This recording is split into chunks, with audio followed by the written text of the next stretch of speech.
दलदल में फंसे भक्त की जान बचाने भागे चले आए हनुमान। पवन पुत्र, राम भक्त, बाल ब्रह्मचारी, न जाने और कितने नामों से हनुमान जी के भक्त उन्हें पुकारते हैं। उनकी कृपा से जुड़े चमत्कारों के बारे में तो आपने कई बार सुना होगा, लेकिन आज हम आपको पवन पुत्र हनुमान से जुड़े एक ऐसे चमत्कार को बताने जा रहे हैं जिसे शायद आप में से बहुत कम लोगों ने ही सुना होगा। वाराणसी के भीष्मपुर गांव के रहने वाले 55 वर्षीय हरिराम सिंह जी अपने गांव के मुखिया और बहुत सम्मानित आदमी थे। अपनी जवानी में हरिराम सिंह जी गांव के बहुत प्रसिद्ध पहलवान भी रह चुके थे। 55 वर्ष की उम्र में भी हरिराम सिंह जी शरीर से हट्टे कट्टे थे, लेकिन पैरों में घुटने के दर्द से बेहाल थे।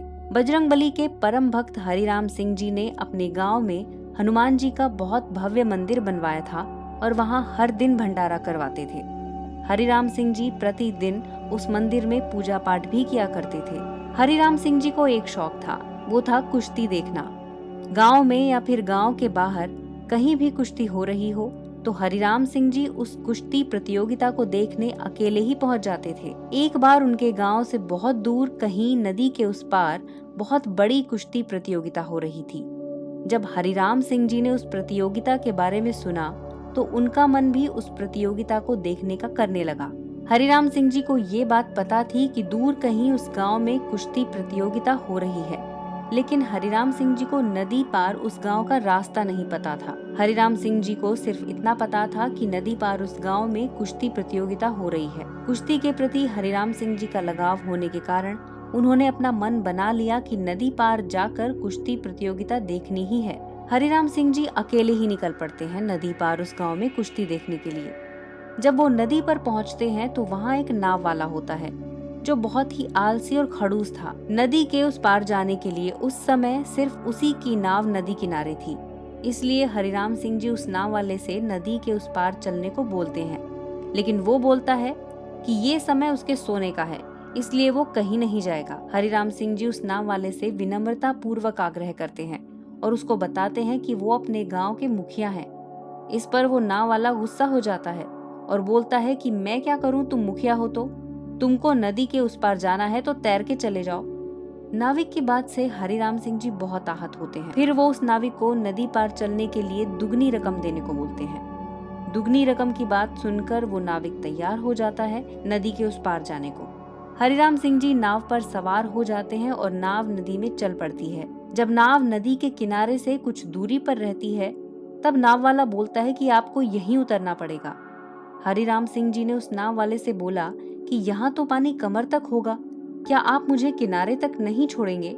इस पर वो नाविक बड़े क्रोध के स्वर में बोला कि नाव इतने कम पानी में नहीं चल पाएगी और उसको वापस भी जाना है, तो तुम शीघ्रता से यहीं उतर जाओ, नहीं तो मैं तुमको नाव समेत वापस लिए चलता हूँ। वैसे तो हरिराम सिंह जी पहलवान आदमी थे और चाहते तो उसी समय उस नाविक को एक मुक्के में गिरा सकते थे, लेकिन अपनी शांत प्रवृत्ति के कारण वो नाव वाले को पैसा देकर नाव से नीचे नदी में उतर गए और नदी के किनारे की तरफ जाने लगे। थोड़ा सा आगे बढ़ने पर ही हरिराम सिंह जी को एहसास होता है कि वो नदी में धंसने लगे हैं और वो जितना ही बाहर निकलने की कोशिश कर रहे थे उतना ही अंदर धंसते जा रहे थे। उन्होंने अपने चारों ओर देखा, लेकिन उनको वहाँ कोई नहीं दिख रहा था। हरिराम सिंह जी समझ गए कि वो किसी दलदल में फंस गए हैं और अपने घुटने के दर्द के कारण वो बाहर नहीं निकल पाएंगे और शायद उनका जीवन बच नहीं पाएगा। उन्हें लगा कि क्यों ना अपने आखिरी समय पर अपने इष्ट देव हनुमान जी को याद कर लें, जिससे मरने के बाद वो उनकी ही शरण में जाए। वो नदी में ही जय श्री राम और जय हनुमान जपने लगे। तभी उनको एक भारी भरकम आवाज में अपना नाम सुनाई देता है। ओ मित्र हरिराम सिंह जी, आप खड़ी दोपहर में नदी के अंदर आंखें बंद कर किसको याद कर रहे हैं? हरिराम सिंह जी ने अपनी आंखें खोली तो सामने देखा एक पहलवान आदमी नदी के किनारे से उनको आवाज लगा रहा है। उन्होंने उसको बताया कि वो नदी में किसी दलदल रूपी मिट्टी में फंस गए हैं और पैरों में दिक्कत होने के कारण वो बाहर नहीं निकल पा रहे हैं। उस पहलवान आदमी ने तुरंत नदी में उतरकर उनका हाथ पकड़ लिया, हरिराम सिंह जी को नदी के बाहर खींच लिया। हरिराम सिंह जी ने उस आदमी का धन्यवाद किया और उस पहलवान आदमी से पूछा कि वो उनका नाम कैसे जानते हैं। तो उस पहलवान ने बोला कि वो उनको कुश्ती लड़ते हुए देख चुका है और उनको अक्सर कुश्ती प्रतियोगिताओं में देखता रहता है। इसके बाद हरिराम सिंह जी ने उस आदमी से जिस गांव में कुश्ती प्रतियोगिता हो रही थी उसके बारे में पूछा। इस पर उस पहलवान ने बोला, अरे वो तो मेरे ही गांव में हो रही है, चलिए आपको मैं वहां ले चलता हूँ। रास्ते में बात करते हुए हरिराम सिंह जी ने उस पहलवान से पूछा कि आपका नाम क्या है।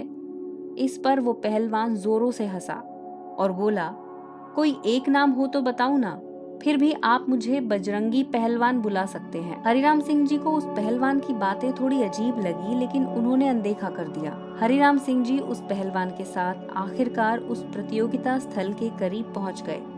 फिर उन्होंने उस पहलवान का धन्यवाद करना चाहा तो उन्होंने देखा कि बगल में चल रहा पहलवान गायब हो गया है। वो अपने पीछे मुड़कर देखते हैं तो वहाँ कोई नहीं था। हरिराम सिंह जी को ये समझने में देर नहीं लगी कि वो पहलवान कोई और नहीं बल्कि साक्षात हनुमान जी थे।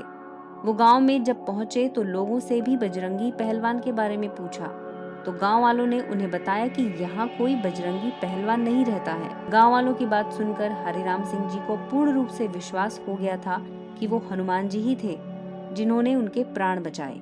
तो देखा अपने दोस्तों कैसे हनुमान जी ने एक पहलवान का रूप लेकर अपने भक्त के प्राणों की रक्षा की। अगर आपको हमारा ये वीडियो पसंद आया हो तो हमारे इस वीडियो को लाइक जरूर करें और कमेंट बॉक्स में जय श्री राम लिखना ना भूलें।